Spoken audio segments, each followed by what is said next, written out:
Le monde tel que nous le connaissons depuis 1945, il est peut-être en train de vivre ses dernières heures. C'est une pensée assez vertigineuse. Oui, imaginez un instant. Fini le G7, le G20. À la place, un nouvel ordre mondial. Plus fondé sur des valeurs, non, mais sur un réalisme brutal. Où seules 5 puissances, en fait, dicteraient les règles du jeu. C'est exactement le projet qu'on analyse aujourd'hui. On va se pencher sur un concept qui redéfinit toute la géopolitique, le C5. C'est ça. Et pour ça, on a deux sources. Un article de fond de la Chronique de France et une analyse beaucoup plus détaillée, projet C5, Trump. Et les deux décrivent une rupture totale. Et notre but aujourd'hui, c'est de décortiquer ce que cache ce terme. Parce que ce qui est fascinant, c'est qu'il y a deux choses derrière. Deux stratégies distinctes, mais liées. D'accord. Mondiales. On va donc voir qui est à la table, qui est délibérément laissé de côté, et ce que ça signifie au fond pour l'équilibre du monde. C'est un changement de paradigme complet. On quitte le mythe de la gouvernance mondiale pour revenir à une logique, oui, une logique de sphère d'influence. C'est une promesse vertigineuse. Alors entrons dans le vif du sujet. Commençons par le premier visage de ce C5. Le moins connu. Oui, le moins médiatisé, mais apparemment déjà très opérationnel. Le C5 plus 1 en Asie centrale. Là, on ne parle pas d'un club des grands. Pas du tout. On est sur une alliance stratégique très ciblée. C'est une plateforme qui réunit les États-Unis, c'est le plus 1, et 5 républiques d'Asie centrale. Les fameuses TANS. Voilà, le Kazakhstan, le Kirghizistan, Tadjikistan, Turkménistan et Ouzbékistan. Mais la vraie nouveauté, selon nos sources, c'est la méthode.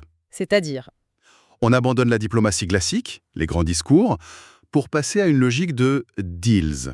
C'est transactionnel pur et dur. on sort du registre des valeurs pour entrer dans celui des contrats. Quels sont les objectifs derrière cette approche ? Ils sont doubles et d'une clarté limpide. Premièrement, et c'est crucial, sécuriser l'accès à des minéraux critiques. Les terres rares, ce genre de choses ? Exactement. Terres rares, tungstène, tout ce qui est indispensable à la haute technologie. L'objectif avoué est de briser le quasi-monopole de la Chine sur leur traitement.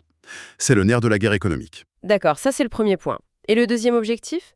J'imagine qu'il est d'ordre logistique. C'est ça. Développer une nouvelle route commerciale, on l'appelle le corridor médian, et son tracé, c'est déjà toute une déclaration géopolitique. Ah oui, hein ? Il relie l'Asie à l'Europe via la mer Caspienne, le Caucase, mais son intérêt stratégique, c'est surtout ce qu'il évite. Il contourne qui ? La Russie au nord et l'Iran au sud, deux adversaires majeurs de Washington. C'est une stratégie de contournement à très grande échelle. Très clair. Et d'ailleurs, les sources soulignent un ajout récent mais essentiel, l'Azerbaïdjan.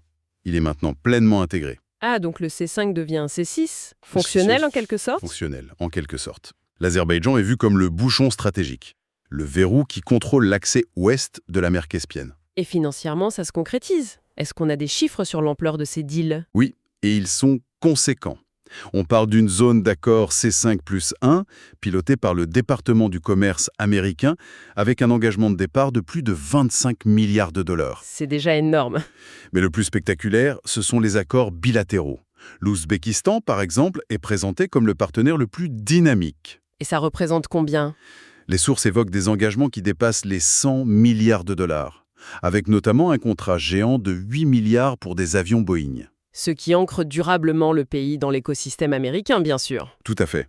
Et le Kazakhstan n'est pas en reste. 17 milliards de dollars de contrats. Mais pour le Kazakhstan, il y a un fait encore plus marquant, souligné dans l'analyse. Lequel ? Son adhésion aux accords d'Abraham. C'est un acte diplomatique très fort. Ça normalise ses relations avec Israël et du coup, ça le rapproche de l'orbite stratégique américano-israélienne. D'accord, donc on a cette manœuvre très concrète, presque commerciale en Asie, mais si je comprends bien ça, ce n'est que la partie émergée de l'iceberg. C'est ça. Le même acronyme, C5, cacherait une ambition bien plus vaste. Une sorte de refonte du Conseil de sécurité de l'ONU, le Corps 5. Voilà. Et là, on change complètement d'échelle et de philosophie. Ce Corps 5, ce serait le nouveau directoire du monde. Il rassemblerait les États-Unis, la Chine, la Russie, l'Inde et le Japon. La liste est fascinante. On y trouve des alliés, des rivaux, des démocraties, des autocraties. Ce qui est frappant, c'est que les critères ne sont visiblement plus idéologiques. On est loin du G7, le club des démocraties. Et l'idéologie est totalement évacuée. Les sources sont très claires là-dessus. On assiste à une redéfinition brutale de ce qu'est une grande puissance. Et c'est quoi ces nouveaux critères ? Il y en a deux principaux. Et ils sont basés sur la puissance brute, le hard power. Le premier, c'est un critère démographique, avoir plus de 100 millions d'habitants. 100 millions. Ce qui exclut d'office toute l'Europe de l'Ouest. L'Allemagne, la France, le Royaume-Uni, l'Italie, tous passent à la trappe. Exactement. C'est la première barrière. Et la seconde, c'est la capacité de projection. Militaire ou économique. Oui, mais une capacité décisive. En clair, il faut être un poids lourd, un acteur capable d'imposer un rapport de force. C'est donc un club de gros bras régionaux, en quelque sorte. L'idée serait que chacun tienne sa zone pour que Washington ait moins à jouer les gendarmes du monde. C'est précisément la logique. Un directoire de champions régionaux censé maintenir la stabilité dans leur sphère d'influence. L'objectif, vu de Washington, c'est d'alléger le fardeau sécuritaire américain. C'est une vision.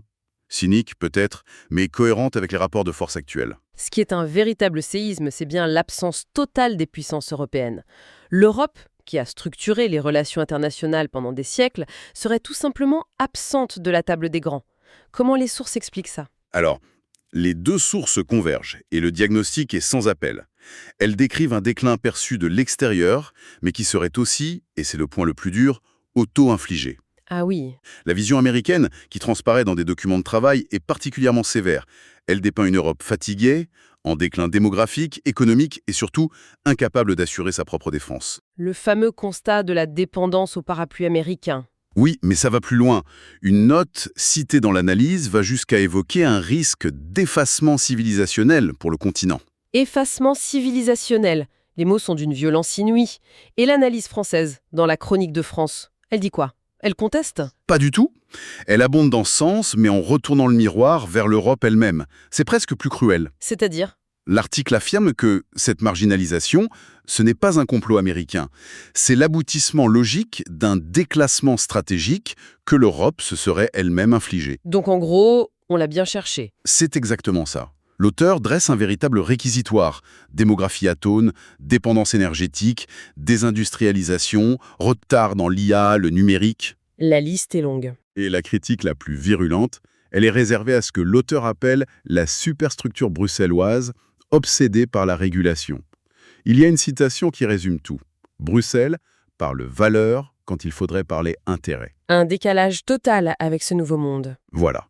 Ce décalage rendrait l'Europe complètement inaudible. Donc on a ce constat de l'exclusion, mais est-ce que Washington se contente de constater ou y a-t-il une stratégie plus active? L'une des sources va plus loin, oui. Elle évoque un projet de fragmentation active de l'Union européenne. Un projet au nom assez évocateur. Make Europe Great Again. Méga. Make Europe Great Again, c'est une provocation ce nom. C'est du diviser pour mieux régner. C'est l'idée. L'objectif serait de détacher les pays jugés plus pragmatiques, comme l'Italie, la Hongrie, la Pologne, du carcan bruxellois. Et comment? En leur proposant des accords bilatéraux sur le commerce, l'énergie, pour contourner les régulations de la Commission. En somme, affaiblir l'UE en traitant directement avec les États-nations. Et si on zoome encore un peu, la Chronique de France réserve un passage particulier à la situation française.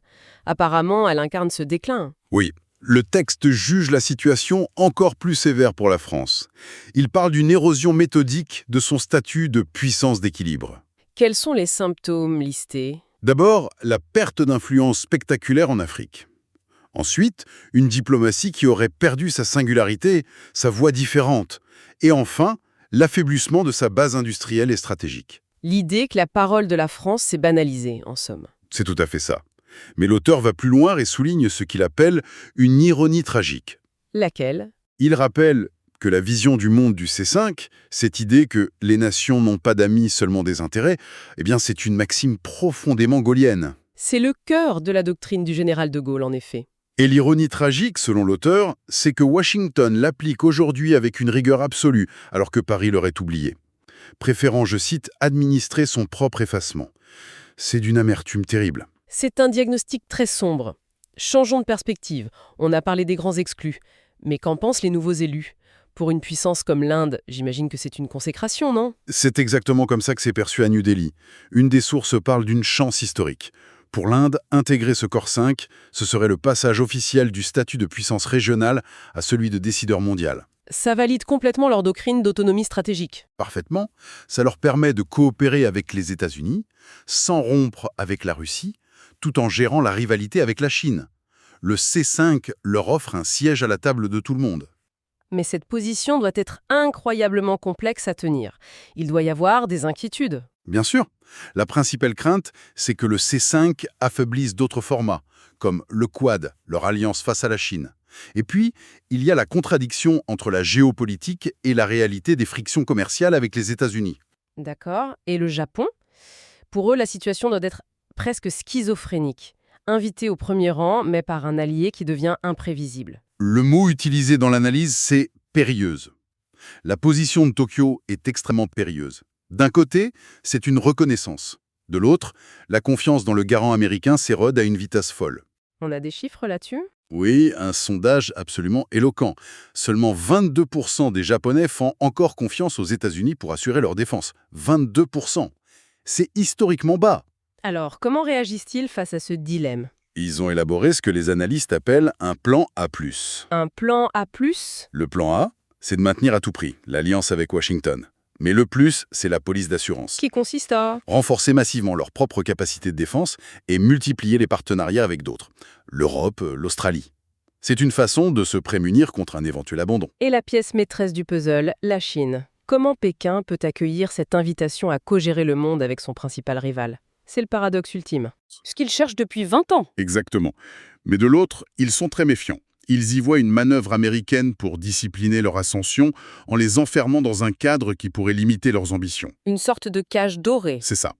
Leur priorité absolue, ça reste l'autosuffisance technologique. Donc ils joueront le jeu, mais à une condition, que ça ne freine ni les routes de la soie, ni leurs ambitions dans les pays du Sud. D'accord, si on prend un peu de recul pour faire la synthèse, ce que dessinent nos sources, c'est donc une double révolution. D'une part, une prise de contrôle très pragmatique des ressources en Asie centrale, Pour contrer la Chine et la Russie.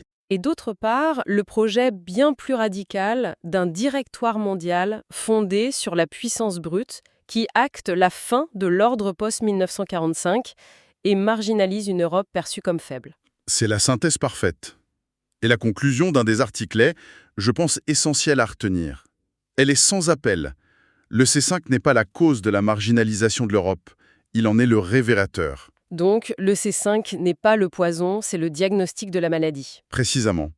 Il ne fait que consacrer, que mettre en lumière, le retour d'un monde où la puissance, et non plus les règles ou les valeurs, redevient le seul arbitre. C'est un constat brutal, et qui laisse une question en suspens pour l'avenir. Oui, et c'est une question fondamentale. Si le monde est désormais régi par des deals entre quelques grandes puissances, chacune défendant ses intérêts, qui va se charger des problèmes qui sont par nature globaux? Le climat, la prolifération nucléaire. L'intelligence artificielle, les pandémies. Dans ce nouvel ordre des choses, où chaque champion garde son précaré, ces défis universels pourraient bien devenir les grands orphelins de la géopolitique. Chronique de France, ce n'est pas que notre enfance, c'est aussi notre espérance. Tu t'inscris dans notre histoire. Chronique de France, d'hier à demain. Tu écris notre chemin à l'aune de notre culture, de notre histoire.